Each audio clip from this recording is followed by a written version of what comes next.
बिहार में 2025 में इसी वर्ष से विधानसभा का चुनाव होना और इसको लेकर जो है अब नेता प्रतिपक्ष तेजस्वी यादव जो है बिहार की यात्रा पर निकल चुके हैं। आज आरजेडी के वरिष्ठ नेता और राज्यसभा सांसद मनोज झा ने प्रेस कॉन्फ्रेंस किया। प्रेस कॉन्फ्रेंस के दौरान नेता प्रतिपक्ष तेजस्वी यादव की यात्रा के बारे में जानकारी दी। वहीं मनोज झा ने कहा कि आज नेता प्रतिपक्ष तेजस्वी यादव के 10वें चरण का अंतिम यात्रा है, पटना समेत 3 जिलों में होना है और उसकी जानकारी दी। साथ ही साथ जिस प्रकार से अब बिहार में कांग्रेस जो है तल्ख रवैया अपना रही है, कई बार कहा जा रहा है कि अब मुझे 70 सीट नहीं 100 सीटों पर चुनाव लड़ेंगे। वही कांग्रेस की ओर से कुछ लोगों का बयान भी आता है कि अब बिहार में महागठबंधन की सरकार बनती है तो कांग्रेस के 2 उप मुख्यमंत्री होते हैं। इन तमाम सवालों का जवाब भी राज्यसभा सांसद मनोज झा ने दिया। वही साथ ही साथ इस प्रकार से बीते 3 महीने से जो है आरजेडी के बिहार प्रदेश अध्यक्ष जगदानंद सिंह जो है पार्टी कार्यालय नहीं पहुंच पा रहे हैं और कई तरह के कयास लगाए जा रहे हैं कि जगदानंद सिंह जो है शायद पार्टी से नाराज चल रहे हैं। इसको लेकर भी राज्यसभा सांसद मनोज झा ने जवाब दिया। उनके सारे जवाबों का आपको छोड़ जाते हैं। पहला मकसद ये था कि हमारे नेता प्रतिपक्ष तेजस्वी जी अपनी आखिरी चरण की, इस पूरे दौर के आखिरी चरण की यात्रा पे आज निकल रहे हैं, जिसमें नवादा और फिर पटना, तो इस चरण का समापन होगा, जिसमें उन्होंने प्रत्यक्ष तौर पर सारे ज़िलों के पंचायत स्तर तक के जो हमारे कार्यकर्ता थे उनके साथ सीधे तौर पर संवाद, उनकी बातें सुनी, अपनी बातें उन्होंने बताई।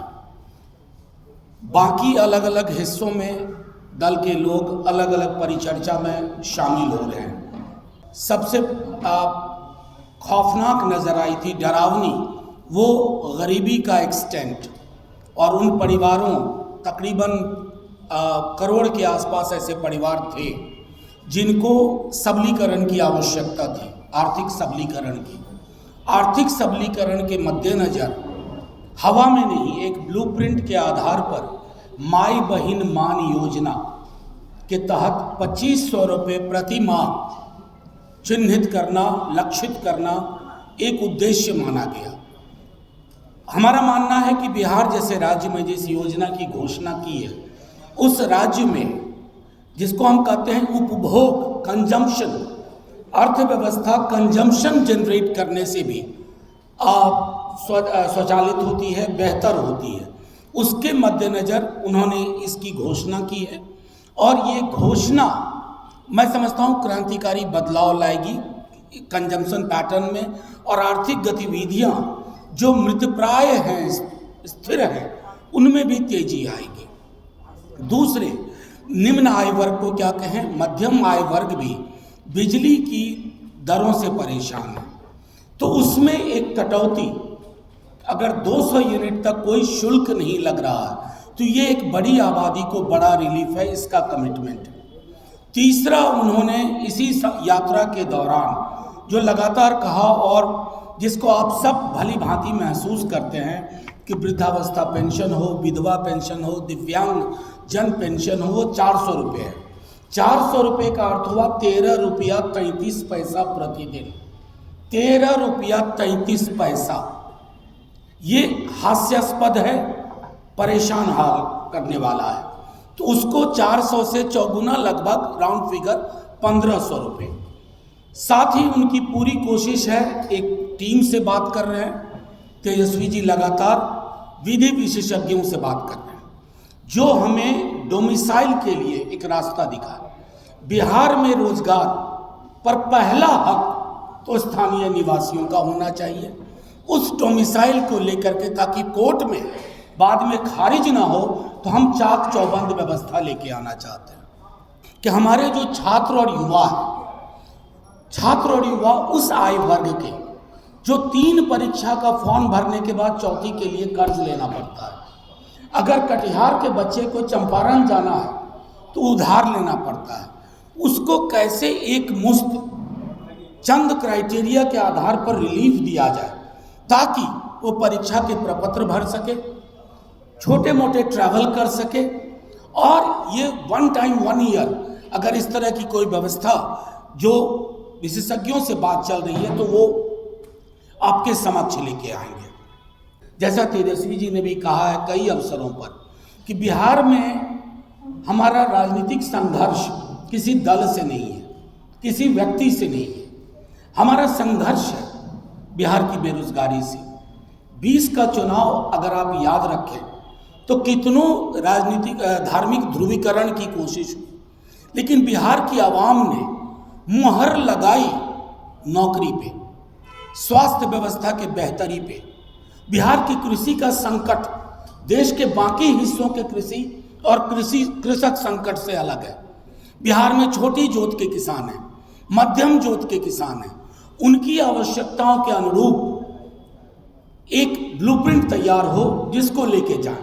तो तेजस्वी जी का जो कहना है कि हमारे समक्ष बिहार की चुनौतियां ही से ही मेरा संघर्ष है, ये सारी चीजें पूरी यात्रा में लोगों के माध्यम से भी संदेश मिला है, दाखिल खारिज को लेके मिला है, पूरे रेवेन्यू डिपार्टमेंट में, जिसकी वजह से हाहाकार मचा हुआ है आम आवाम में। वो सारे मुद्दे हैं।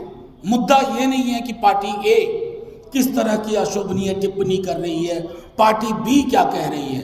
महत्वपूर्ण ये है राष्ट्रीय जनता दल के लिए, हमारे नेतृत्व के लिए, कि हम जो विकल्प लेके आना चाहते हैं वो आर्थिक समावेश का है, सामाजिक न्याय का है, आर्थिक सबलीकरण का है, सामाजिक सौहार्द का है।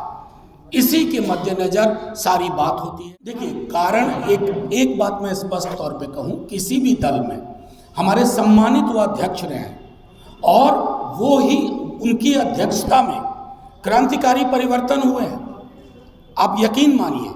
और जो भी कयास है सब गलत साबित होंगे। हर इंसान थोड़ा वक्त लेता है। इतनी मेहनत उन्होंने की बैक टू बैक इलेक्शन में, उन्हें थोड़ा वक्त दीजिए। और मैं आपको बता रहा हूं, जगता बाबू लालू जी के साथ के कर्मठ सिपाही हैं। उन लोग किसी भी टिप्पणी कोई कर दे, एरा गहरा नथु गहरा किसी दल का, उससे वो हिलने वाले नहीं हैं। सब कुछ समुचित होगा। मैं फिर से दोहरा रहा हूं, हर इंसान थोड़ा वक्त चाहता है, एकाकी तन्हाई का, ताकि वो सोच सके और फिर आगे आ सके। एक व्यक्ति की ऑटोनॉमी को इतना तो वक्त देंगे कि वो निर्णय खुद लें। वो कहीं नहीं जा रहे हैं, उनके बगैर इस ऑफिस के, इस दल की कल्पना बेमानी है।